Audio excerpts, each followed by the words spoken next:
Fala galera, estamos começando nosso podcast, nossa segunda temporada e hoje um dia muito especial para mim em particular.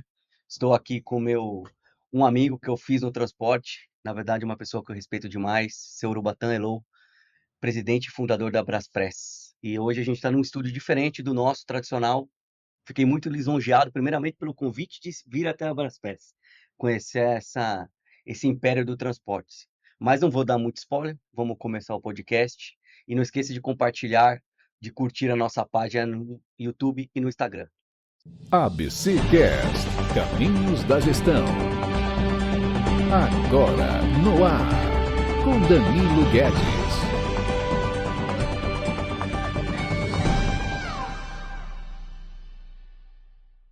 Sorobatan, primeiramente, muito obrigado pela honra de poder conversar um pouquinho com o senhor. Não vou falar que é uma entrevista, mas é um bate-papo.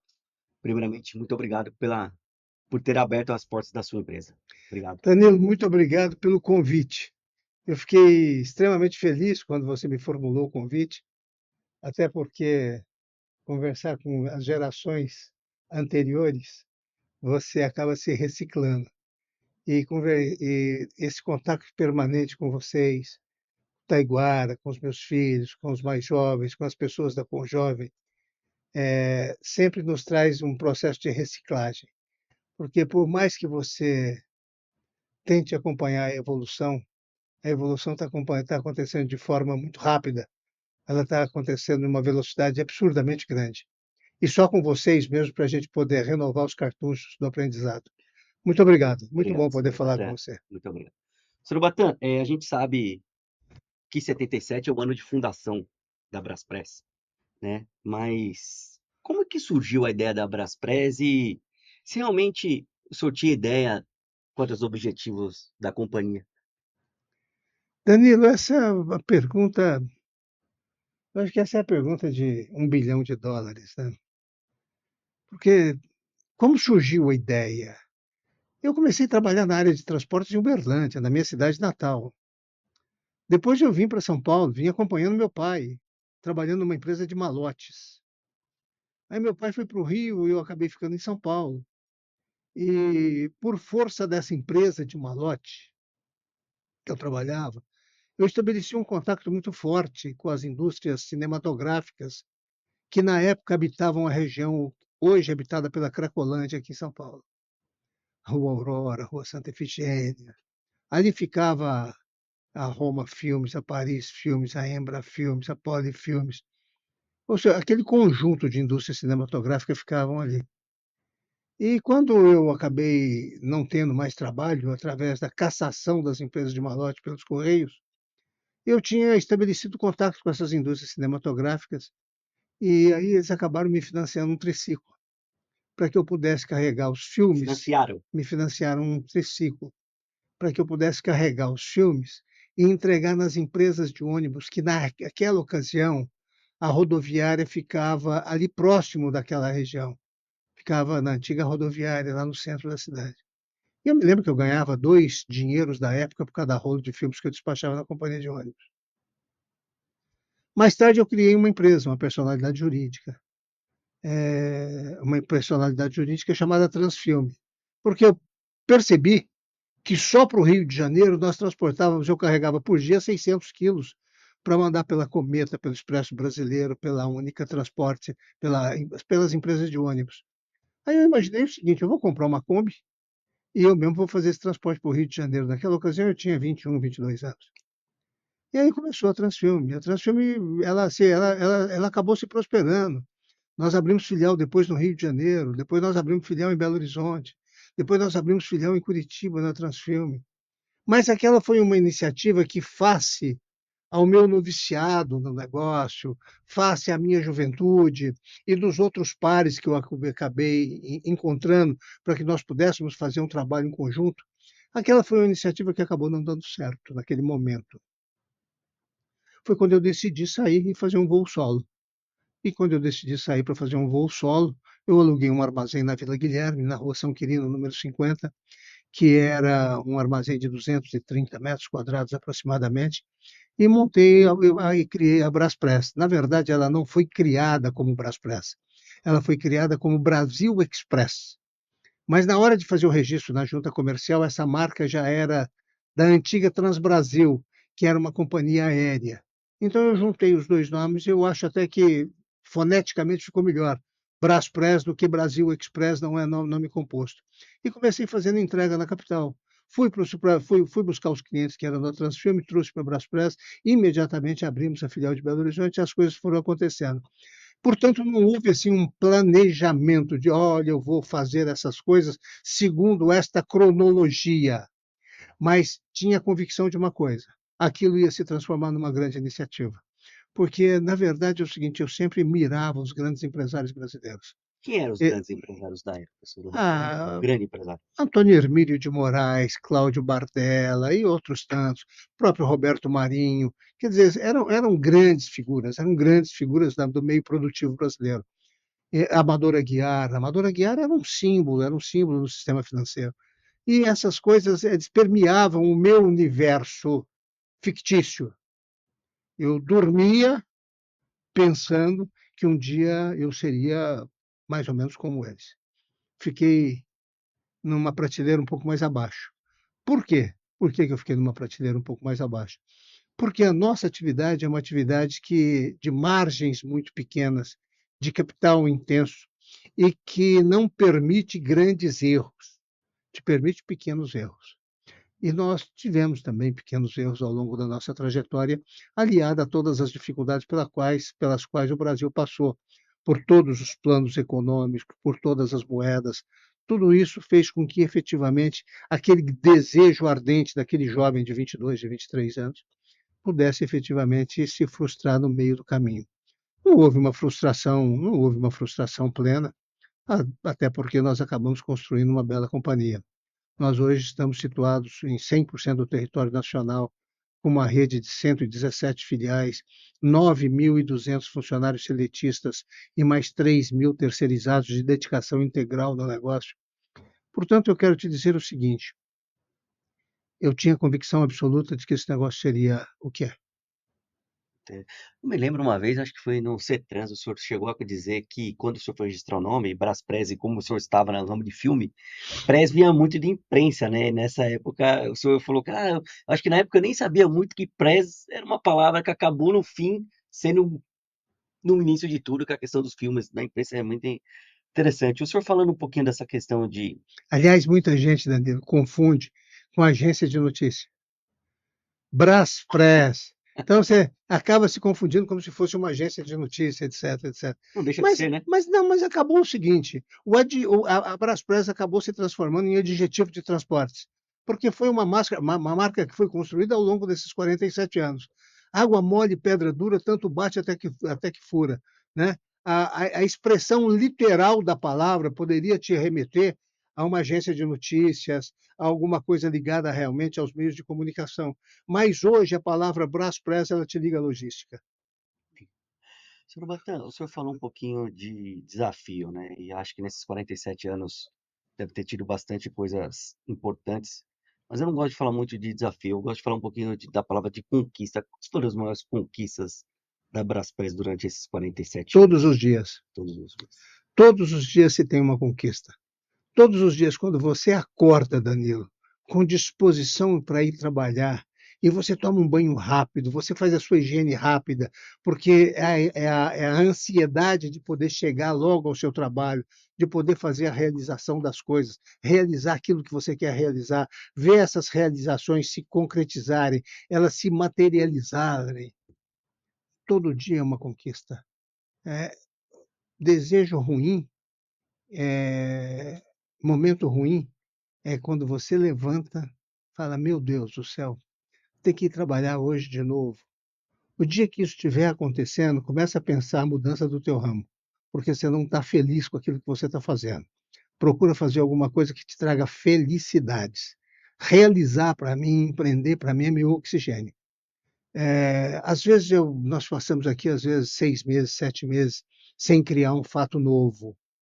Isso começa a me dar depressão, isso O que é um começa a me fato dar novo, senhor Batan, no seu um dia a dia? produto novo, uma filial nova, uma conquista nova, sabe? Um mecanismo novo, um sistema novo. Essas coisas, quando elas começam a ficar quando elas começam a ficar rotineiras, isso começa a me dar depressão. Portanto, todos os dias, para mim, são dias que eu levanto já atrasado. Se eu acordar às 6 horas, eu acordei tarde. Se eu acordar às 5 horas da manhã, eu acordei tarde. Se eu acordar às 8 horas da manhã, eu acordei tarde. Porque todos os dias eu tenho essa ansiedade muito grande de vir para cá. Isso é bom? Eu quero te dizer o seguinte: isso é muito bom, porque isso te alimenta.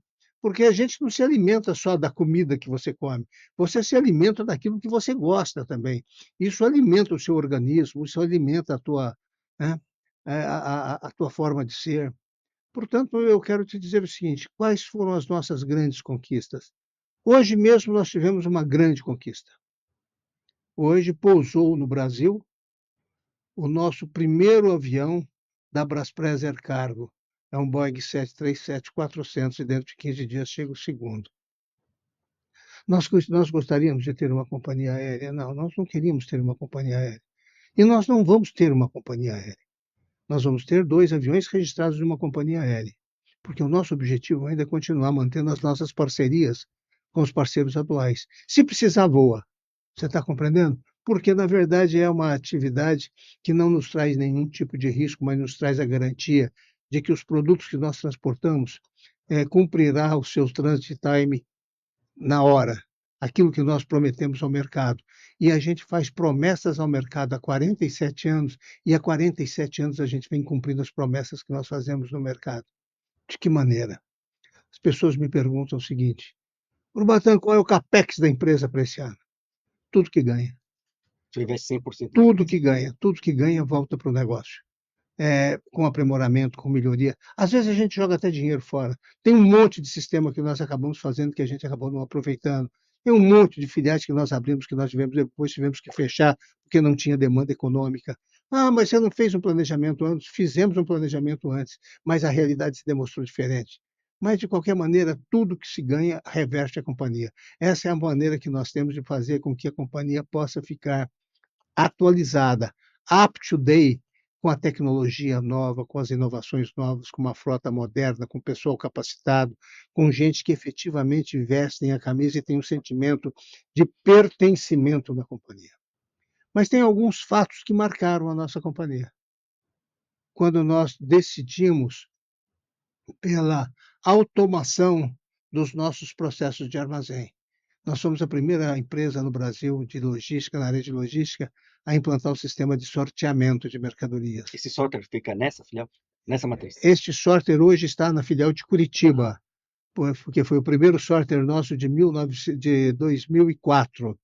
Foi quando nós implantamos o primeiro sorter. Por que que isso foi um marco?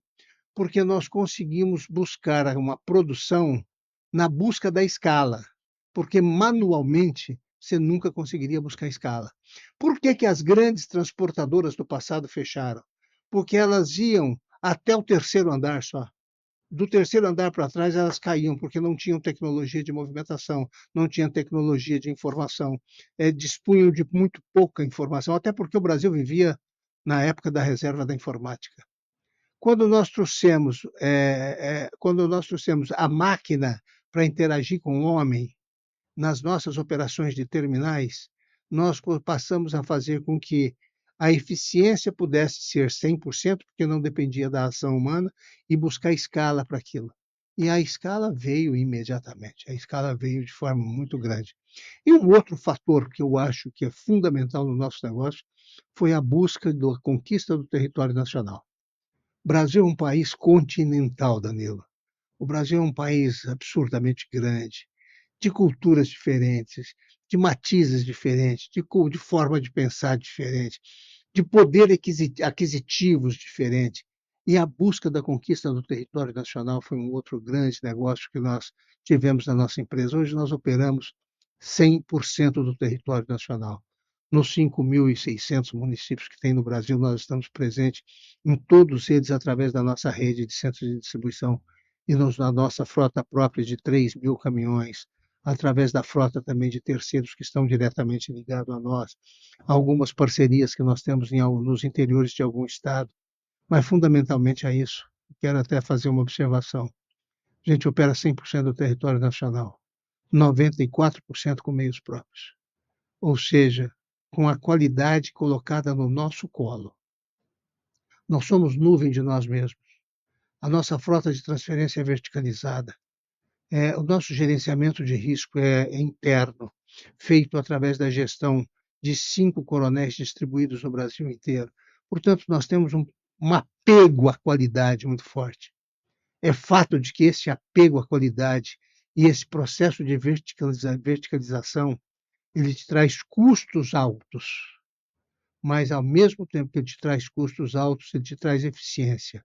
E quando você tem eficiência na prestação de serviço, você passa a ser fonte de desejo.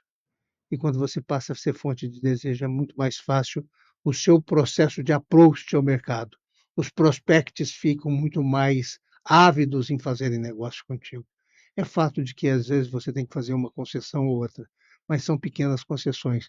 Mas nós operamos dentro dos limites do nosso custo, que é um custo baseado na verticalização plena de tecnologia desenvolvida internamente. O senhor me mostrou aí o tamanho da quantidade de pessoas que tem numa área, uma empresa de transporte, às vezes as pessoas não têm muita noção. Mas eu É, até a gente comentou, tem mais gente na área de tecnologia da informação que na área comercial. É provável que sim. Nós temos hoje na área de TI da empresa aproximadamente perto de 145 pessoas ligadas diretamente ao E nosso negócio. se e a tecnologia parar para a empresa. Hoje, o senhor Deixa de, disse aí 80 mil entregas, não é não só sai o conhecimento. não é só Abraspes. Em Qualquer qualquer empresa do qualquer mundo. qualquer boteco hoje que não tiver tecnologia está fadado. Não dá mais para você operar na caderneta. Quer dizer, eu lembro que se operava, eu ia fazer compra para minha mãe quando menino lá em Uberlândia, levava a caderneta lá no Seu Vicente, ele marcava. Não Você tá dá com a mais. caderneta até Não hoje. dá para fazer. Isso aqui é para lembrança, porque as pessoas, o velhinho esquece das coisas, então fica aqui para me poder lembrar. Mas eu quero te dizer o seguinte: não dá mais para operar sem tecnologia, em qualquer atividade. Como nós somos uma empresa de transporte de carga fracionada, demanda-se muito mais tecnologia. Mas as empresas de FTL também não podem contar só com a tecnologia embarcada na frota. Tem que trazer também tecnologia embarcada dentro da gestão. Seu Batão, o senhor conta um pouquinho sobre a sua vida do trabalho. O senhor até falou assim, olha, você era uma referência no transporte, mas talvez não seja referência por algumas coisas no sentido, a gente vê muito jovem agora não querendo trabalhar muito e querendo muito. É algo que eu falo para os jovens, gente, você só tem um jeito de ganhar dinheiro, você trabalhando muito, muito. O senhor falou que você acorda às 6 da tarde, você acorda às 8 da tarde, porque o senhor tem esse desejo de sempre melhorar. Mas como que o senhor consegue conciliar a sua vida familiar com a sua vida empresarial? A vida de empreendedor, Danilo, ela é feita de renúncias. Para você ter, você não pode ter tudo na vida. Até porque a vida seria monótona, a vida seria triste, a vida não seria plena como ela é. As renúncias são boas, porque elas te trazem também fonte de desejos, né? Olha, eu renunciei a isso, mas um dia eu quero ter isso. Então a vida é feita de renúncias. Eu te confesso que houve renúncias da minha parte, inclusive com a questão familiar. Quando meus filhos eram pequenos, eram jovens, eu não tinha, assim como não tenho ainda hoje, uma vida muito intensa com eles, do ponto de vista de lazer. Tinha uma vida como pai, mas não pai severo, sabe? Nunca Até porque foi. ao pouco tempo ficava, não dava bronca, né? Não é que não é isso. Eu sempre entendi de que as coisas acontecem por fatos normais. E os fatos normais, eles não acontecem através daquilo que você fala. Os fatos normais acontecem através daquilo que você faz. E a geração de exemplo é a melhor coisa que tem. Eu vou te contar uma passagem que aconteceu comigo, e eu acho que com o Taiguara, foi com o Taiguara. Eu acho que foi no meu aniversário de 50 anos. É muito comum você comemorar os 50 anos. Meio século, faz uma festa. E nós fizemos uma festa. E eu me recordo quando eu fiz 50 anos, o Taiguara e o Júnior. Eles me deram um presente, veio numa caixa grande, uma caixona grande e tal. Falei, por que será que esses moleques trouxeram para mim? Aí eu abri o embrulho, tinha a caixa. Aí eu abri a caixa, tinha uma coisa embrulhada. Quando eu abri aquilo, Era um executivo de paletó e gravata carregando uma pastinha 007 na mão. Como eles te viam. Quando eu vi aquele presente que eles me deram, falei, puxa vida, deu certo, cara. Deu certo, porque é a forma como eles me veem, saindo de manhã para trabalhar. Eles não me viam saindo para fazer diletantismo, para fazer outro tipo de atividade. Eles me viam saindo para trabalhar. Era como eles me viam. A mesma coisa aconteceu com uma caneta. Primeira vez que nós fomos na Disney, Taiguara e Júnior deviam ser crianças ainda, nem adolescentes eram. E eu, naquela época, estava no auge das canetas Montblanc. E eu passei em frente a uma vitrine e tinha uma Montblanc de ouro, dourada, coisa mais linda, Danilo. Caneta maravilhosa. Eu entrava na loja, pedia caneta. Escreveu. Aí eu escrevia com a caneta. Que caneta. A caneta custava, naquela ocasião, para você ter uma ideia, $470. $470. Aí eu falei, não, não vou comprar essa caneta porque eu vou perder a caneta. Aí saía. No dia seguinte eu passava em frente à loja, entrava na loja e pegava a caneta de novo. Né? Não vou comprar essa caneta. Eu vou perder a caneta, alguém vai me roubar a caneta. Como acabou acontecendo? Quando nós saímos daqui do Brasil, eu dei $250 para cada um deles. 250 para o Júnior e 250 para o Taiguara. Falei para eles, naquela época estava a onda do paintball. Aí o Taiguara queria comprar as arminhas de paintball, as balinhas de paintball, não sei o que. Eu falei, olha, é o seguinte, o Júnior de skate, parece que era de skate, eu queria comprar umas rodinhas e tal. Eu falei, é o seguinte, vocês compram o que vocês quiserem, mas não me peçam um centavo, tá aqui, ó. Esse aqui é seu, esse aqui é seu. Bom, vamos embora, viajamos. Nós estamos na Disney e esses moleques não compram uma pipoca. Eu falava com a Laís, eu falei, Laís, quando chegar no Brasil eu vou tomar o dinheiro deles. Eu não vou deixar esses moleques com $250 cada um no Brasil, não. Sabe? Não vou deixar esses meninos com dinheiro. Eu dei dinheiro para eles gastarem aqui. Não é para gastar no Brasil. E eles não compravam nada, não compravam. Você quer pipoca até agora? Não, pai, obrigado. Júnior, você não vai comer um milho? Tinha carrinho de milho, tá? Nos Estados Unidos é muito comum. Não, pai, não, não quero, não quero. Quando nós chegamos aqui, a hora que eu abri a mala, estava a caneta lá em cima. Quer dizer, é a forma com que esses caras me veem, cara. Você está compreendendo? Não podia dar diferente. São dois homens hoje maravilhosos. Você conhece o Taiguara, você conhece o Júnior, chefe de famílias exemplares, tal. Aí você diz o seguinte, de carga de trabalho, de carga horária. Danilo, as coisas estão mudando. Qualidade de vida hoje tem peso fundamental na vida do ser humano. É importante isso. O meu cacuete é diferente do teu cacuete. Você é um jovem de 40 anos. Eu já tenho quase o dobro da sua idade. Portanto, eu criei cacuetes próprios da minha geração. E você está criando cacuetes próprios da sua geração. Mas, por outro lado, a tecnologia hoje ajuda favorece de forma brutal. O home office hoje é uma instituição que veio para ficar. Sabe? O cidadão trabalha junto com o cachorrinho dele em casa, junto com o filho, etc, etc, etc. Quer dizer, Então não tem nada errado, quando o né? Taiguara nasceu, por exemplo, ele nasceu e não tinha nome. Eu fui encontrar o nome para o Eu nunca Taiguara. perguntei isso, Eu mas fui da encontrar, onde eu fui encontrar nome para o Taiguara 2 dias depois que ele nasceu. encontrar o nome? Encontrar o nome. 2 dias depois que ele nasceu. Você está compreendendo? A mesma coisa quase foi com o Júnior também. Sabe? Porque, na verdade, a gente tinha, assim, minha mulher estava grávida e tal, e aquilo me dava medo. Aquilo me dava medo. Me dava medo muito forte de saber o seguinte, meu, eu não tenho nada. Não sou eu sozinho A mais, né? sede está alugada, a minha casa é alugada, o carro que eu ando eu comprei financiado, os caminhões que eu tenho eu devo. Eu não tenho nada. Minha mulher está grávida, eu preciso sustentar esses moleques. Como é que eu vou sustentar? Muitas das vezes eu saía em Belo Horizonte para visitar o comércio e vender FOB lá em Belo Horizonte, vender FOB no Rio, vender FOB em Curitiba de paletó, gravata. 2 horas da tarde, um calor absurdo, eu fechava os olhos e eu lembrava daquelas duas boquinhas. Entendeu? Os passarinhos para comer. Meu, é o seguinte, Tem trabalho. se dane, pô, vamos embora, vamos para frente, vamos para frente. E a coisa foi sendo construída assim, mas gerou hábito, gerou hábito.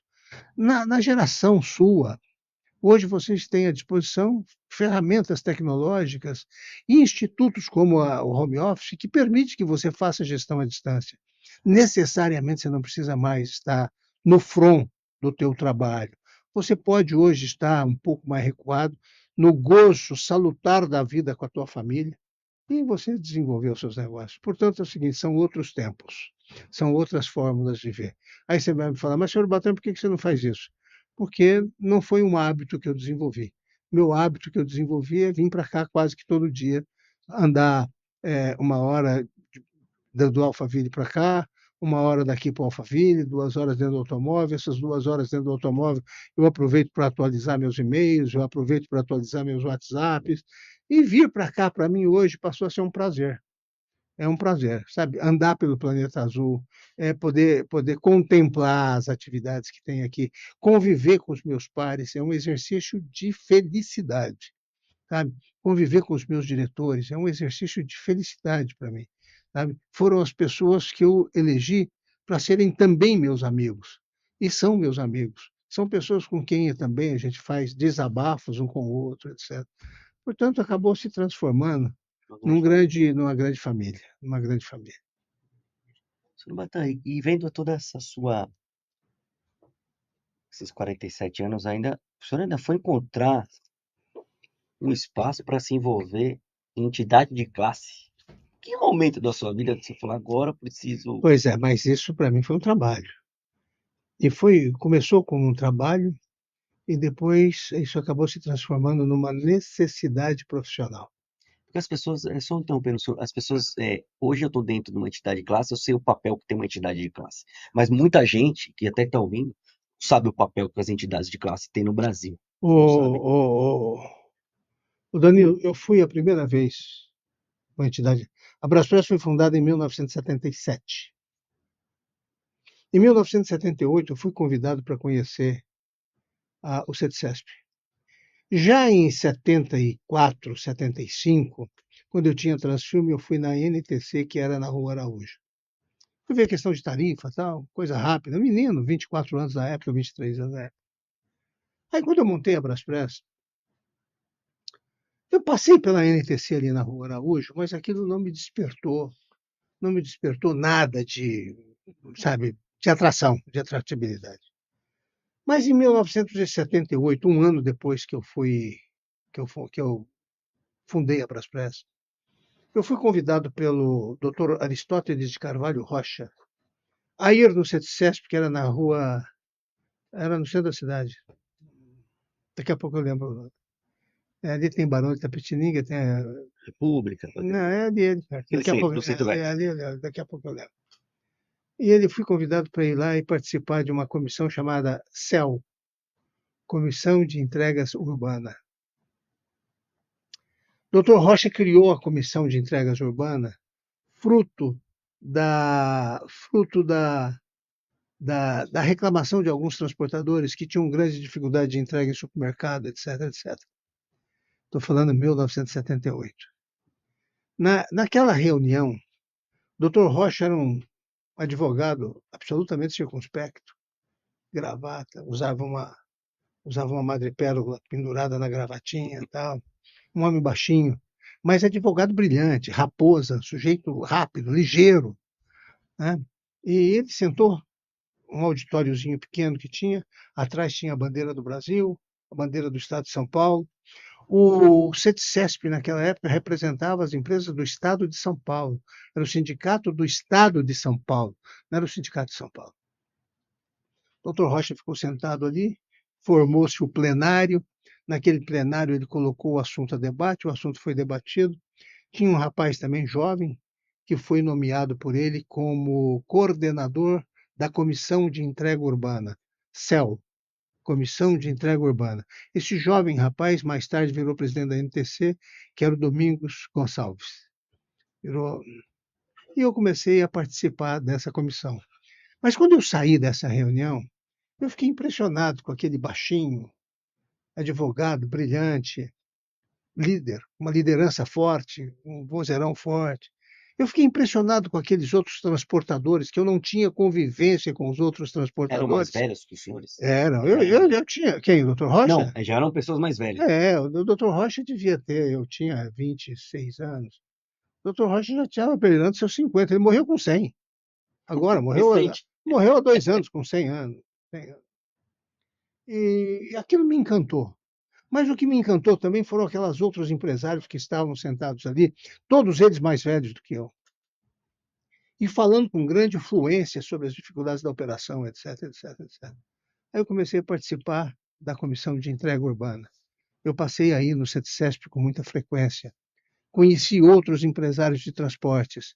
Fui conhecendo outros empresários. Com esses empresários eu fui fazendo benchmarking. Eu ia na empresa de um, ia na empresa de outro. Depois nós mudamos a CTE, na NTC, a convite do Oswaldo Dias de Castro, então presidente da NTC. Nós fundamos a CTE, que era a Comissão de Entrega, a Comissão de Transporte de Encomendas.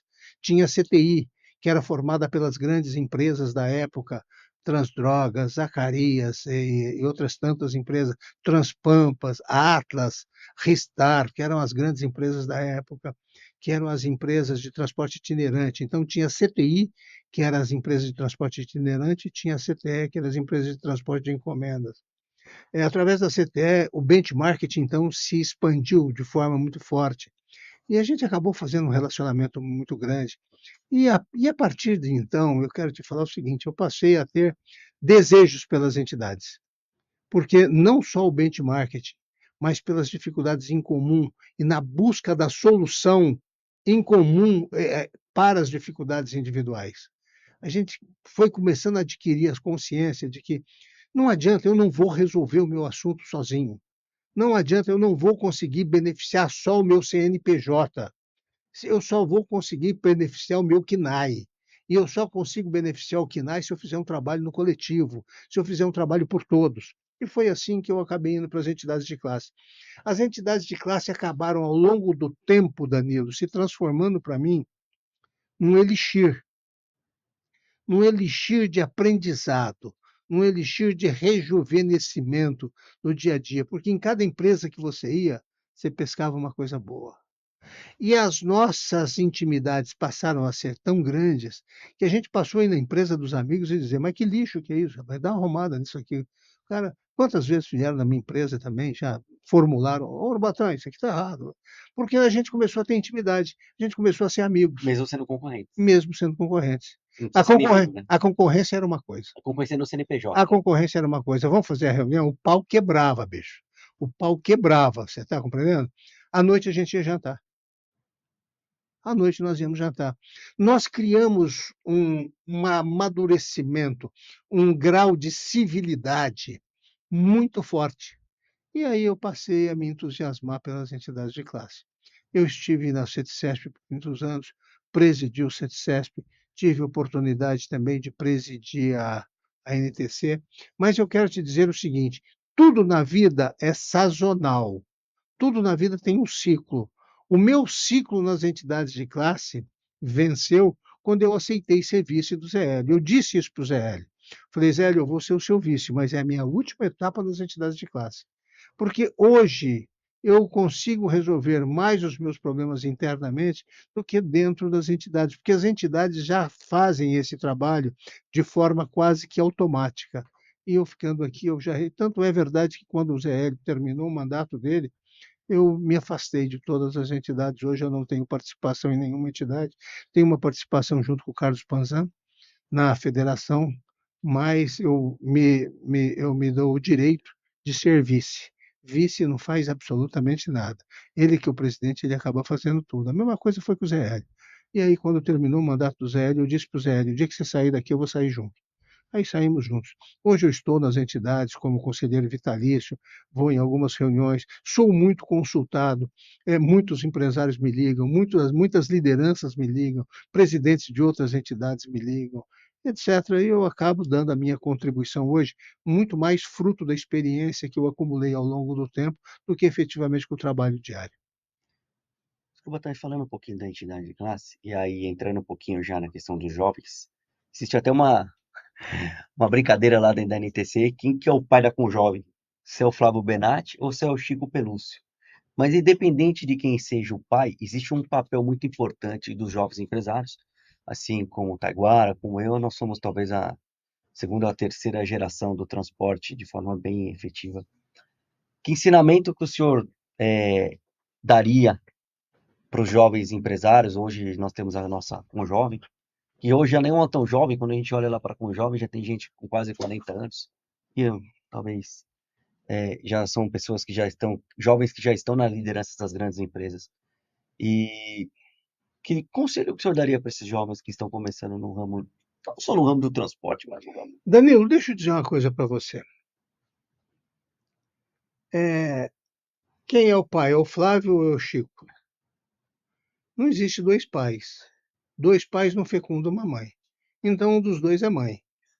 Eu não sei qual dos dois é mãe. Mas quem criou a Conjovem fui eu. Ah, agora descobri uma verdade da história. Quem criou a Conjovem foi eu. Eu criei a Conjovem. Eu recriei a Conjovem no seio do CETCESP. Ela foi criada pelo Adalberto Panzan. Mas o Adalberto criou a Conjovem não para ter uma comissão de jovens empresários. Ele queria que o filho dele fosse o coordenador. E quando ele impôs o nome do Adalberto Júnior como coordenador da Conjovem, criou-se um estrago muito grande no seio da Conjovem, inclusive com brigas muito sérias com o Carlos Mira, inclusive. E essa Conjovem acabou, ela se dissolveu. Ela morreu na mesma velocidade com que ela foi criada. Isso lá atrás, década de 80. Ah, então já teve uma primeira versão. Lá atrás. Tanto é que, revoltado com esse assunto, quando o Adalberto saiu candidato a presidente da NTC, o Carlos Mira formou uma chapa de oposição. Ele me contou isso. Ele te falou isso. Ele me falou, eu falei, Mas em você é função, maluco, com mas 25 anos você quer defender dele? mas a revolta foi muito grande, não apenas dele, mas de muitos outros jovens empresários da época.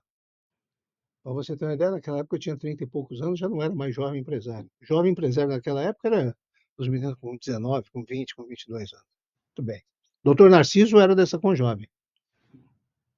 Doutor Narciso era dessa Conjovem. E essa Conjovem, ela morreu na mesma velocidade com que ela foi criada, porque ela foi fruto de uma imposição do Adalberto Panzano, no sentido de fazer com que o filho dele pudesse ser o coordenador da Conjovem. Eu acho que acabou sendo, não me lembro mais. Quando eu assumi o CETCESP em 2004, quando eu fui fazer a minha chapa, Danilo, eram as mesmas pessoas, cara. Eu falei, mas, meu Deus do céu, só tem cabelo branco aqui, só tem dono da lancha aqui, cara. Só tem cabelo branco aqui, não tem, sabe? Só tem cabelo branco aqui. Cadê o pessoal mais novo? Não tem. Eu falei, isso aqui nós vamos ter que recriar com o jovem. E eu recriei a Conjovem. Aí vieram Ana Jarruge, Roberto Mira André Júnior, Ferreira. André Ferreira e outros tantos jovens empresários. Fizeram a primeira reunião e me trouxeram a sugestão de elegerem Urubatã Júnior como coordenador. Eu disse para eles o seguinte: se vocês elegerem Urubatã Júnior como coordenador, eu extingo a comissão agora. Nenhum dos meus filhos vai ser coordenador da Conjovem. Se um dia eu sair daqui, vocês podem fazer o que vocês quiserem, mas nenhum dos meus filhos vai ser coordenador da Conjovem. E eu criei a Conjovem no CETCESP, eu recriei a Conjovem no CETCESP, com enorme sucesso. Enorme sucesso. Tinha reuniões lá na Conjovem, do CETCESP, que tinha reuniões com 30 pessoas, com 35 pessoas. Eram reuniões, e passaram a ser reuniões muito produtivas, com benchmarking, visitando as empresas, conversando com os empresários mais velhos, e o objetivo era efetivamente graduar esses jovens empresários para que eles pudessem, no futuro, ocuparem as posições nas empresas e nas entidades de classe. Fim do meu mandato, o Chico assume como presidente do CETCESP, e eu acho que com muita sabedoria, ele levou esse assunto para o Flávio Benatti.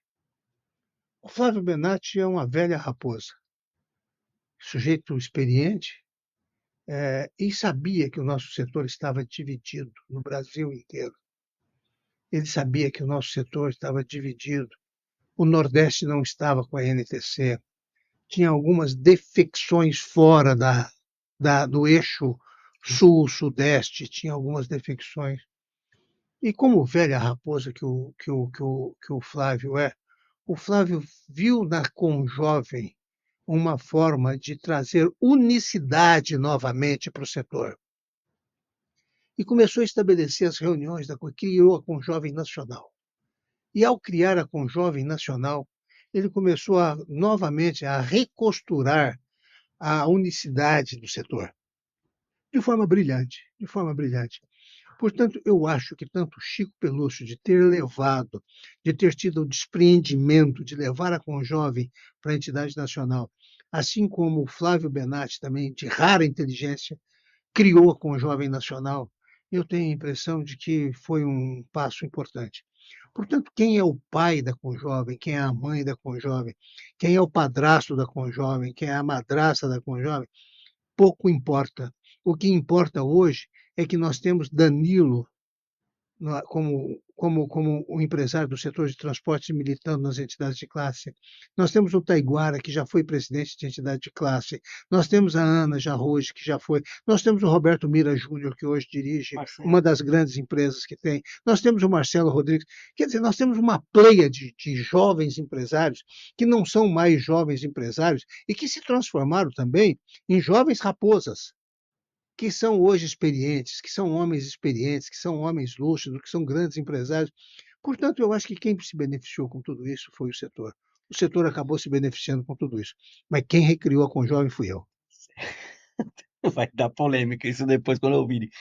E a gente, pra gente que é jovem, é uma sensação muito grande poder compartilhar, ter essa oportunidade que vocês dão para nós, porque existe uma questão de respeito, de hierarquia, mas ao mesmo tempo eu vejo vocês ouvindo muitos jovens. Eu acho que esse realmente é o que você falou. Esse equilíbrio, ele é fundamental para as empresas, para a nossa vida, para o oxigênio. Foi o que você falou, é um oxigênio. Ter seus netos e assim, acho que a vida ela vai saindo. Agora falando um pouquinho, Surubatan, a gente, no caminho aí que a gente estava indo lá almoçar, a gente estava falando sobre um pouquinho sobre sustentabilidade, agora tem essa sigla bonita aí, né? ESG, criaram uma sigla. Mas o que é o ESG? O que é a questão social de governança e de sustentabilidade para a Braskem hoje? Fundamental. É muito importante. Eu quero te dizer que antes de surgir este apelo ambiental, a gente pensava pouco. A gente não pensava muito. A gente tinha um pensamento mais ou menos padrão. Quando o apelo ambiental começou a surgir, a gente percebeu que, como empresário, a gente poderia efetivamente. Eu quero te dizer o seguinte: esse debate hoje hum, do meio ambiente é um debate que precisa ser considerado. Ele precisa ser muito Ser considerado. levado a sério Tem que mesmo, ser né? levado a sério. Você percebe hoje que as estações do ano, Não elas tem não são mais. mais as mesmas. Não tem mais, né? Hoje você percebe que você tem seca no Amazonas, você tem enchente no sul do país, você tem nevascas fortíssimas, calor intenso, o efeito estufa está aí. Você está compreendendo? Quer dizer, essas coisas estão acontecendo. Mas eu quero te dizer que essas questões de sustentabilidade, notadamente no meio ambiental, isso não pode ser uma iniciativa empresarial. Isso não pode ser apenas uma iniciativa corporativa. Isso tem que ser um programa de governo. Cabe aos governos salvarem o planeta. Eu não posso salvar o planeta, nem você com a sua empresa não pode salvar o planeta. Quer dizer, o que nós podemos fazer são pequenas contribuições e contribuições que também possam contribuir também para o nosso balanço financeiro. Porque a melhor contribuição que nós damos para o ESG e para a sustentabilidade é a geração de empregos. E você só consegue fazer isso obtendo lucro. Eu costumo dizer o seguinte: precisa tomar cuidado para não viajar na maionese. Olha, vamos fazer. Não, não vamos fazer absolutamente nada daquilo que efetivamente não tem resultado. Nós fazemos captação de água de chuva em várias unidades nossas, em várias filiais nossas. Trazemos essa água de chuva para uma piscina, fazemos tratamento dessa água de chuva e a utilizamos para fazer lavagem de frota, irrigação de jardins e bacias sanitárias.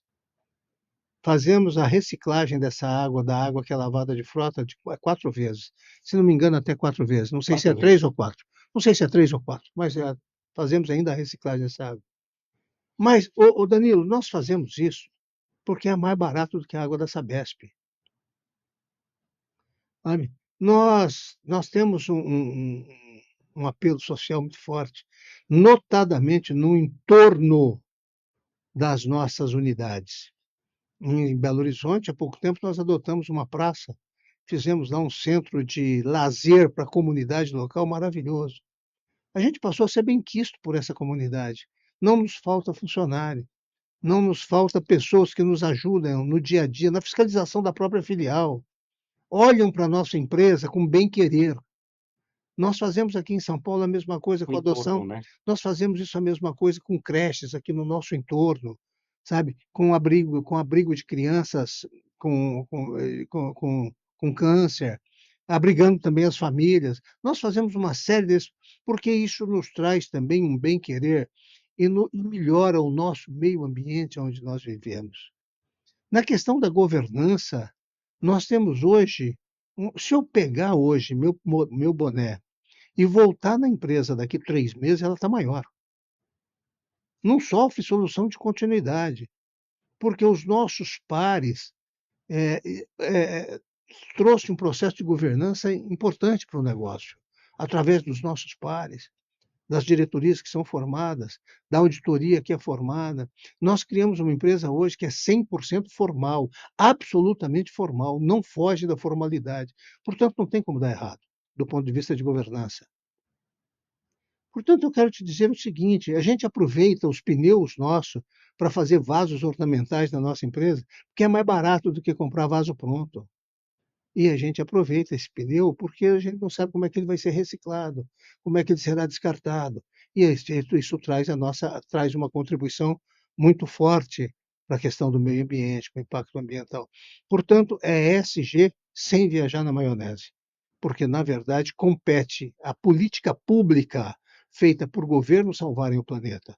Nós não temos hoje instrumento, por maior que possa ser qualquer companhia, ela não tem instrumento para salvar um planeta, mas os governos têm. E é só através da política que você consegue efetivamente fazer com que a gente possa dar mais longevidade ao nosso planeta ou menos Então, é longevidade. através, o senhor acredita que é através de regulamentação mesmo? Não tem outro jeito se não for regulamentando algumas coisas. Não tem outro Por jeito. simples vontade do Não tem, povo, não não vai tem. sair. Queimada no Amazonas, velho. Não E o adianta. Brasil não é só a Amazônia, né? Queimada no Amazonas. É garimpo ilegal. Isso tem que ter regras, é o seguinte, regras Forte. rígidas, fortes, Punitivas. punitivas, você está compreendendo? Mas não é só no Brasil? E na Europa? Já queimaram tudo, já devastaram Na tudo. China. O que, que eles estão fazendo para repor aquilo que devastaram? Só os governos europeus vão poder fazer alguma coisa para suprir aquilo que devastaram. Não adianta você pedir para a Mercedes querer fazer Um caminhão. a reposição daquilo que foi devastado durante séculos no continente europeu. O que, que a China está fazendo no sentido de evitar o efeito estufa? Quer dizer, só papel de governo. Não cabe a nenhuma empresa chinesa, por maior que ela seja, não cabe e ela não dá conta de fazer. Não cabe a nenhuma empresa europeia e ela também não dá conta de fazer. Só através de política pública. Concordo com o senhor. Batan, a gente tem algumas perguntas aqui. Vamos ver se tem algumas perguntas que são bem interessantes. Vamos ver aqui quem que mandou pergunta pra gente aqui. Tem uma aqui que eu vou fazer só no final. Tem aqui um tal de Atravessador do Futuro, Marcelinho, mandou uma pergunta assim: Senhor Batan, como o senhor pretende fazer a sucessão da Braspress? Está feita. Está feita. Eu só estou aqui ainda por generosidade dos meus filhos. Porque eles sabem que isso aqui é o meu elixir, é o meu oxigênio. Então você não vai se Mas, aposentar. mas se eu for embora daqui hoje, tanto o Taiguara quanto o Júnior sentam e Toca. a vida continua. A vida continua. Aquilo que eu te falei, se eu sair daqui e voltar daqui Vai 3 estar maior. meses, vai estar maior, cara. Você está compreendendo? Mas está feita. A associação está feita. E o Taiguara, neste momento, está muito dedicado ao Urbano Bank, que é o nosso braço financeiro, e está construindo um negócio de valor agregado muito grande. Né? O Júnior tem um efeito fundamental hoje na gestão de frota. 80% da tecnologia que nós trouxemos hoje para a nossa gestão de frota foi o Júnior que trouxe para cá. conhecem o chão de fábrica, conhecem quais são os mecanismos de comercialização, como a gente pensa a nossa comercialização. Fundamental numa empresa de serviço nossa, como a nossa, é pensar comercialização. Olha como eles cobram, olha, eles cobram aqui. Calma, cada um tem o seu segredinho. E dentro desse segredinho é onde você obtém os resultados que a sua companhia precisa. Tem mais uma pergunta aqui.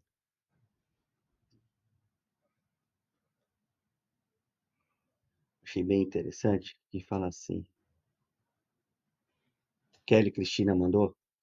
Como fazer para formar equipes de alto desempenho, engajadas e alinhadas com os valores da empresa? Eu vejo que a empresa, as pessoas têm muito seu valor, o seu DNA. A gente vê agora no almoço, a gente percebe isso. Respondendo isso para Kelly, eu quero dizer o seguinte, geração de exemplo. É por isso. Você tem que estar junto do seu time, mesmo que você não resolva. Quando o seu time erra, traz para si esse resultado negativo. Fala, gente, olha, vocês me desculpem, eu cometi uma falha. Me ajudem a resolver. Quando você acerta, atribua para o time. Motive o time, incentive eles a serem e mostre para eles qual é a forma da sua empresa pensar, de que maneira. Eu tenho, às vezes a gente conversa, pega as pessoas que estão chegando na empresa, tal, chega ainda com aquele sentimento de coelho na selva. A gente diz o seguinte: olha, nós temos que ser o topo da cadeia alimentar. Nós estamos num mercado altamente competitivo e nós temos que ser o topo da cadeia alimentar. Nunca seja o coelho. Ande na selva como se você fosse o leão e procure observar quais são os coelhos que você vai ter que comer. E é assim que a gente vai disseminando aquela forma da empresa ser. Nós temos hoje uma empresa muito agressiva, mas ela é agressiva porque ela sabe qual é o tipo de alimento que ela vai se nutrir. Nós não comemos qualquer coisa. Nós não somos urubu que comemos carniça. A gente sabe exatamente o que a gente vai buscar. E a gente tem transmitido isso para a equipe. A gente, quando eu digo que eu e o meu grupo, eu e o meu time.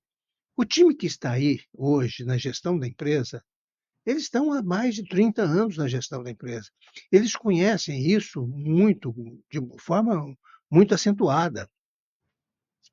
Nós fomos fundados em 1977.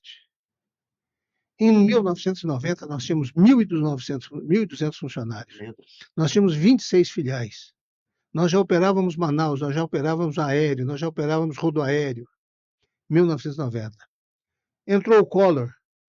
No plano Collor, eu quebrei de não ter dinheiro para pagar as escolas. Não, 90. Em 90. De não ter dinheiro para pagar a escola, a escola dos meus filhos. Era uma empresa gigante nessa época. Mas era uma empresa endividada. Era uma empresa que tinha uma alavancagem brutal. A frota era financiada, os investimentos eram financiados.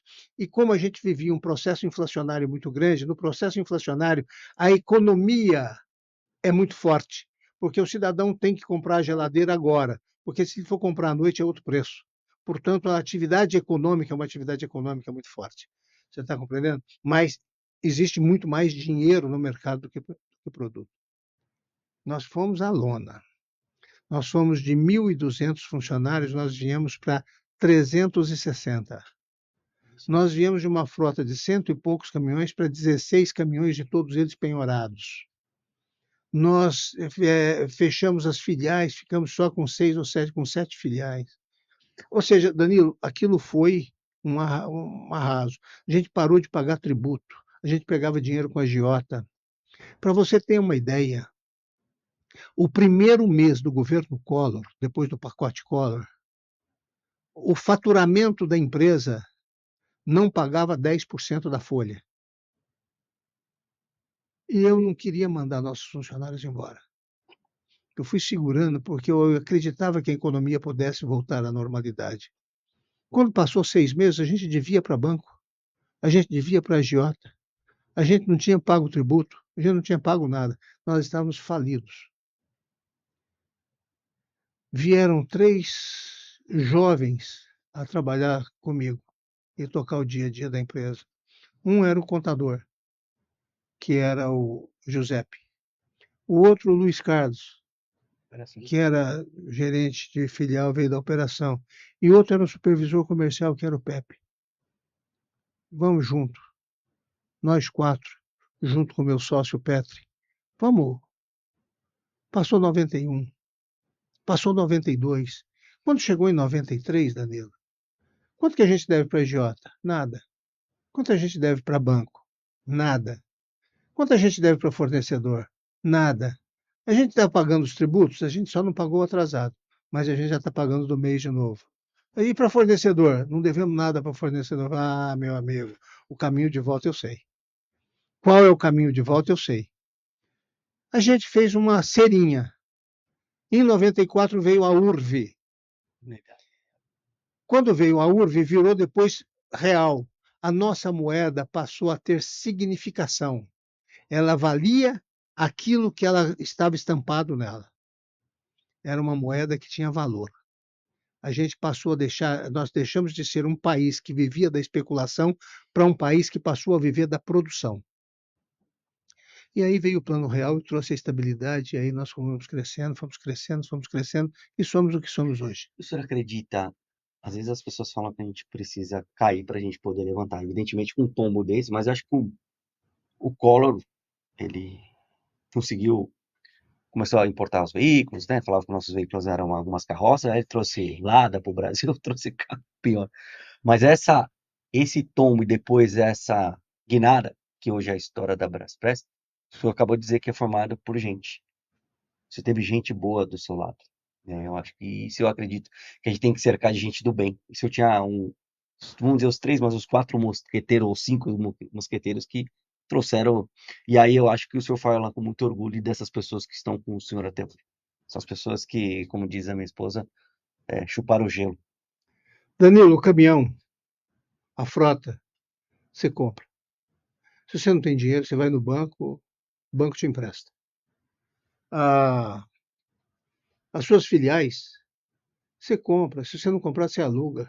A tecnologia, você cria. O computador, você compra. Isso aqui tudo é comprado. Você só não compra o coração das pessoas. O coração das pessoas você conquista. Você conquista com reconhecimento. Não é também puxando o saco, não é dando tapinha nas costas, não é igual time de futebol que você pega o jogador, o cara é um perneta e vai lá, toma tapinha nas costas. Não, reconhecimento. Reconhecimento é senso de justiça.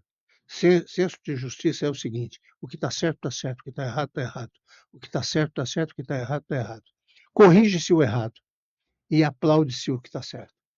E vai fazendo com que as pessoas possam ir se inspirando através de você. Mesmo que você, às vezes, não domine a matéria, mas esteja junto, esteja ao lado. Você traz o princípio da solidariedade. Vamos junto, vamos construir isso. É assim que as coisas são feitas. Senhor Batan, a gente está chegando já no final. Eu quero fazer pelo menos mais 2 perguntas para a gente finalizar. Hoje, o que o senhor mais se orgulha da Braspress? A Braspress, gozada, essa é uma pergunta que não é que você está me fazendo, não. Essa é uma pergunta que eu respondo a mim mesmo todos os dias. Quando às vezes eu vou em alguma filial nossa, Danilo, alguma filial da nossa empresa, o que eu mais me orgulho da Braspress, na verdade, é o seguinte, que nós somos a mais antiga startup do mundo. Nós somos uma startup de 47 anos. Porque todos os dias aqui nós produzimos coisas novas. E a startup é aquela que produz coisas novas. Nós deixamos para trás velhos conceitos. Os conceitos de hoje, amanhã, muito provavelmente não estarão mais conosco. Nós somos realmente a mais antiga startup do mundo. Mas a coisa que eu mais orgulho da empresa são as perguntas que eu faço, às vezes, em alguma filial nossa, que a performance comercial não está indo bem, que a performance de vendas não está indo bem. Eu pergunto para o nosso pessoal da área comercial e da área de vendas nessas filiais. A Braspress é importante para a cidade? Ô, senhor Batan, é muito importante. Se a Braspress fechar aqui, acontece alguma coisa na cidade? É, é. O que a gente tem que perguntar é o seguinte: nós somos importantes para o país? O que me traz mais orgulho é isso, é saber que a Braspress é uma empresa importante para o país. Nós transportamos o ano passado 90 bilhões de reais em mercadorias. Se essa empresa, se essa companhia deixar de existir hoje, ela traz um colapso ao pequeno e médio varejo brasileiro. Portanto, o que traz mais orgulho é ter a convicção e ter a certeza, como nós temos, de que a Braspress talvez hoje seja uma ferramenta de logística fundamental para o país. Nós estamos atrelados ao desenvolvimento do país, porque uma empresa que responde por 90 bilhões de reais de suprimento anual ao pequeno e ao médio varejo, ela tem realmente a sua importância. E é a mesma coisa que às vezes eu pergunto. Eu vou, por exemplo, numa filial como Rio de Janeiro. Aguinaldo, nós somos importantes para o Rio de Janeiro? Somos. Se a Braspress fechar no Rio de Janeiro, cria um colapso no abastecimento da cidade. Aí eu vou numa outra pequena cidade, talvez no interior da Bahia. Cidadão, nós somos importantes para a cidade. Não, não, nós não somos importantes, porque se fechar hoje, no dia seguinte não acontece nada. Mas para o Brasil nós somos importantes, para o conjunto brasileiro nós somos importantes. Ou seja, a gente responde por 90 bilhões de reais pelo PIB brasileiro, transportando mercadorias e rastreando esses mesmos produtos. Portanto, o que eu acho que essas coisas que são importantes. O fato de sermos importantes para o país e o fato de sermos a mais antiga startup do mundo. É uma startup com 47 anos. Aqui a gente quebra paradigmas todos os dias. E A olha gente que o renova todos os dias. setor de encomendas, esse setor novo, com essas novas grandes empresas que surgiram, Mercado Livre, a Amazon já é uma empresa mais antiga, ela vem fazendo também a Braspress acelerar, porque não dá para ficar parado. Não dá para Eu ficar. quero te falar que cada um no seu negócio. Eles encontraram um belo business e eu só acho que esse business só não é melhor por não ser meu. E essa ideia só não é melhor por não ter sido minha. Você está compreendendo? A ideia de Mercado Livre, a ideia de Amazon e outras ideias são ideias maravilhosas, mas é outro business. Eles estão efetivamente fazendo o trabalho deles, mas isso não significa dizer que cada aperfeiçoamento dos nossos processos que nós fizermos, que nós somos da velha economia. Nós somos da economia atual. Nós somos da economia da logística, nós somos da economia do cross-docking. É a economia que vai responder pela vida humana e que responde pela vida humana. Está compreendendo? Portanto, eu tenho a impressão de que é o seguinte: cada um está vivendo o seu negócio, está vivendo o bom do seu negócio. É fato de que atividades como o Mercado Livre, é fato de que atividades como o Shopee, é fato que atividades como a Amazon são atividades que trazem no seu conteúdo uma agregação de valor muito grande. Você está compreendendo? Por isso são muito maiores do que qualquer empresa de logística. Mas o nosso produto também é um produto importante. E é isso que nós precisamos continuar esmerando no aperfeiçoamento dele, na melhoria dele, vencendo as nossas etapas, vencendo as nossas dificuldades e trazendo sempre novos conceitos que possam efetivamente fazer com que o trabalho possa fluir. Essa nova atividade que surgiu por aí, ela não nos tirou nenhum volume do nosso fluxo de carga. Por quê? Porque a gente vem se aperfeiçoando. A gente vem criando dentro da Braspress aquilo que o Pepe chama de fábrica multiproduto. Quer dizer, nós temos aqui dentro o mercado de farma, nós temos aqui o B2C, nós temos o B2B, nós temos o FTL, todos eles gerados aqui dentro da mesma fábrica. Ou seja, é uma fábrica de multiproduto mesmo.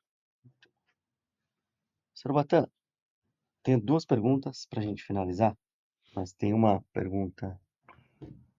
Em casa, eu tenho uma fã mirim que é minha filha. Como é que é? Minha filha é sua fã. Ah, é? Que bom. Todos os dias eu vou para a escola, a gente ouve a Rádio Bandeirantes. Ah, E lá toca a musiquinha da Braspress. Aí ela escreveu assim, ó. é. Ela é muito engraçada. Escreveu assim: Senhor Urubatã, eu quero que o senhor cante a música da Braspress. Eu falei: Não, não não, não faça posso isso, não acreditar. faça isso. Ele não vai cantar a música da Braspress. Não faça Ela isso, não tem faça isso. orgulho. Faça Isso é isso. muito. Da maneira que o senhor falou dos seus filhos verem o senhor com a malinha, com a caneta, e eu falo muito do senhor, ela tem o orgulho de ouvir numa rádio uma propaganda de uma transportadora. Transportadora, Sua filha, nós somos uma transportadora. transportadora. Não Lógico, somos a operadora logística, nós somos uma transportadora. lógico, E ela lógico. se orgulha de ver isso e ela entende o papel que o transporte tem no país. Lógico. Uma greve dos caminhoneiros mostrou o impacto que a gente tem no país. Então, eu deixo, ela fala assim, pai, manda um abraço. Eu sinto muito orgulho de ter que as coisas que nós temos é através de um caminhão. sem no dúvida. caminhão. E na verdade é o seguinte, na verdade nós somos um operador logístico, porque somos nós que estamos no front da atividade econômica. O resto é operação de warehouse. É uma operação quase que imobiliária com freio ABS, que nós também fazemos. É fato de que nós fazemos também, é lógico que nós fazemos. Mas a inteligência está no suprimento do front. E é isso que nós fazemos, colocando realmente o produto na mesa do consumidor final. E eu quero dizer para sua filhinha o seguinte, que não me peça para cantar, porque eu sou desafinado até para chorar, cara, até para sorrir. Sebastião, para a gente finalizar, quem é o seu maior ídolo? Gozado, né? Essa é uma. No Brasil nós temos assim, a gente cultua o Steve Jobs, o cara que fundou a Apple, e é um cidadão absolutamente desprezível, né? Um cara que batia na mulher, cidadão absolutamente desprezível. Tinha família? Tinha família, era um déspota, né? Era um déspota. Mas fez uma fábrica de computador. Lá na Bahia também tem fábrica de computador, né? É o Xing Ling. E usa os mesmos componentes que usa qualquer Apple da vida, né? A gente, Bill Gates, ele, Microsoft. Mas ninguém fala do Laércio Constantino, que criou a TOTUS, que é a grande empresa de sistemas brasileira. Os nossos grandes ídolos têm que estar aqui, ô Danilo. Aqui é o território hostil, aqui é o território difícil, aqui a nossa moeda vale 5 vezes menos, as nossas taxas de juros são de 9,75% ao ano, sabe? Aqui o mercado é hostil. O Brasil é um país que gosta muito do emprego, mas odeia o empregador. Verdade. E eu quero te falar o seguinte: figuras como Roberto Marinho, que fundou uma das maiores televisões do mundo, ao invés da gente atirar pedra, a gente tem que exaltar esse cara. Você está compreendendo? Nós temos Abílio Diniz, Recentemente, Abílio Diniz, que recentemente nos deixou. A gente tem que exaltar esses caras. Dr. Jorge Gerdau, Silvio Santos, Silvio Santos, tanta gente. Amaro Rolim, que né? faleceu, que deixou o legado da TAM. Quer dizer, são grandes figuras. O próprio Laércio Constantino, que criou a TOTUS. Quer dizer, são grandes figuras que efetivamente trazem inspiração. Que trazem inspiração. Nós não temos mais os nossos grandes ídolos, porque quando aparece um grande ídolo, a gente joga pedra. Irmãos Joesley. Olha, esses caras são isso, esses caras são aquilo. Os caras transformaram a carne num produto mundial. E hoje, de cada 10 bifes vendidos no mundo, 6 é por conta deles. Não, porque eles fizeram isso, fizeram aquilo.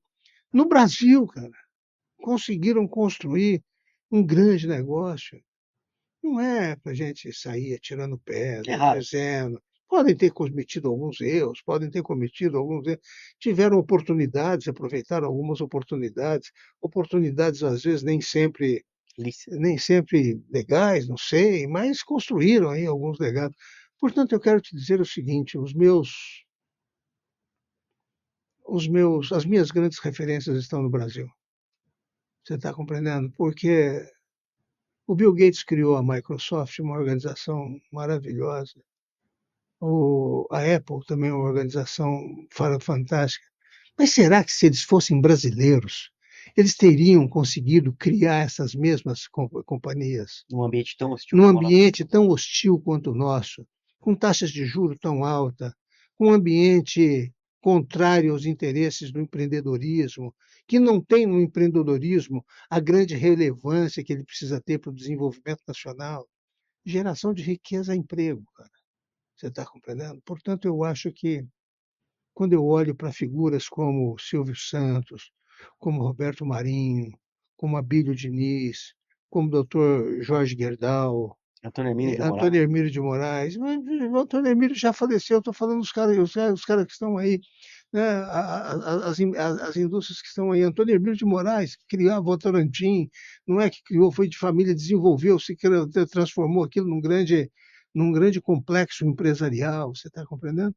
Portanto, eu acho que nós temos grandes valores no Brasil e esses valores é que inspiram. Você está compreendendo? Será que essas grandes figuras mundiais, será que o Elon Musk teria criado o que criou se ele estivesse aqui no Brasil? Eu não sei se ele teria tido condição de criar isso mesmo, a mesma coisa que ele criou, é um sul-africano que mora nos Estados Unidos. Valor, empreendedor, homem de valor. Não tiro o mérito desses grandes empresários globais, mas eu vejo os empresários brasileiros com grande. Fernando Simões, que olha o que virou o complexo da JSL, o que é aquela companhia hoje. Fernando Simões é um homem de 19 horas de trabalho por dia, de 18 horas de trabalho por dia. Um jovem ainda, hein? E jovem, é jovem, tem 50 e poucos anos, Não tem, acho que se não tivesse tem 60 anos, 50, é muito. não tem 50 e poucos anos, deve ser jovem, tal, tal. Ainda vai realizar muito mais ainda, vai realizar muito mais. Na nossa área de transporte, ele está numa outra prateleira. Tá em outro patamar, Ele né? está em outra prateleira, ele está em outra prateleira, você está compreendendo? Eu estou numa prateleira mais embaixo, mas estamos aí, estamos trabalhando, estamos realizando. Portanto, eu acho que as grandes referências são referências brasileiras. Eu só não tenho essas mesmas referências no mundo político atual, Infelizmente. infelizmente.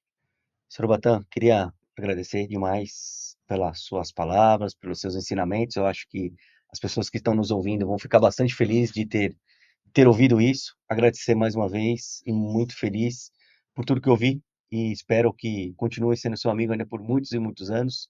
E eu tenho uma coisa que me orgulha demais, é o carinho que o senhor tem pela sua mãe. Isso é algo que os jovens, qualquer pessoa, a mãe é a referência, né, para qualquer ser humano. E o carinho que o senhor tem pela sua mãe é algo surreal. Eu fico muito feliz por isso, pelo exemplo que o senhor tem com a sua mãe.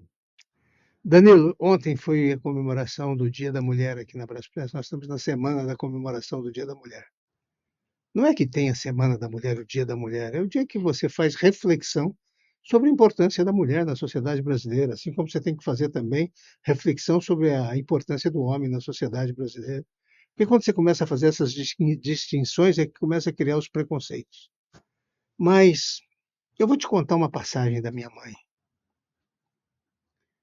Quando o Collor assumiu, e eu quase quebrei, mas quebrei assim, de não ter o dinheiro para pagar a escola dos meus filhos, como eu te falei, eu ia almoçar na casa da minha mãe,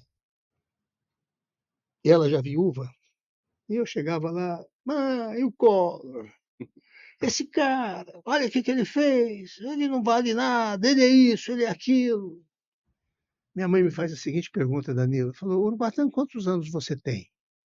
Eu falei, eu tenho 39, mãe. 40, eu tenho 40, 90, eu tenho 40. E o Collor tem o quê? Quantos anos ele tem, Urubatã? Eu falei, ele tem 40 também. Pois é, Urubatã, ele já é o presidente da República, você é o quê mesmo? Eu não acredito que ela te falou isso. Essa é minha mãe, cara. Pensa numa mulher forte, uma mulher destemida, uma mulher que não tinha barreiras. Você está compreendendo? Essa mulher me inspirou muito. E eu tive, por outro lado, também um pai que era um autodidata da vida e que também me inspirou muito. Ou seja, a mescla dessas duas figuras me transformaram no que eu sou. Eu acho que eu sou um homem de bem, porque eu não faço nada de mal, eu só faço coisas boas. Às vezes erro, cometo erros, etc, etc. Mas a minha mãe é uma mulher que efetivamente me inspirou. E eu tenho carinho pela minha mãe, não é porque ela é minha mãe. Eu tenho carinho porque eu admiro essa mulher. Você tem carinho e você é apaixonado pela tua mulher porque você admira a tua mulher. Você tem carinho e você é apaixonado pela tua mãe porque você tem admiração por ela. A gente só gosta das pessoas quando você admira as pessoas. Então, os meus pares na empresa, o meu sócio, sabe? Esses caras têm o meu amor, porque eu os admiro. E é sentimento recíproco. Também tem esse sentimento. Então, a minha mãe, eu tenho por ela carinho e muito amor, porque eu tenho por ela profunda admiração. E eu tenho carinho e amor pela Braspress, porque eu tenho pela Braspress profunda admiração por aquilo que ela faz para a sociedade brasileira. Gera emprego, abastece comércio, portanto, é um negócio que é uma célula viva da sociedade brasileira. Muito obrigado, Danilo. Obrigado, senhor Urbatan. Eu espero que os seus internautas possam ter gostado do nosso bate-papo. E é isso aí. Podemos fazer em qualquer outro momento, fazer outro bate-papo como Vou esse. fazer um com o Taiguara em breve. Faz. O Taiguara é craque. Muito obrigado, gente. E daqui a pouquinho vai estar no ar aí o próximo episódio. Forte abraço. Obrigado.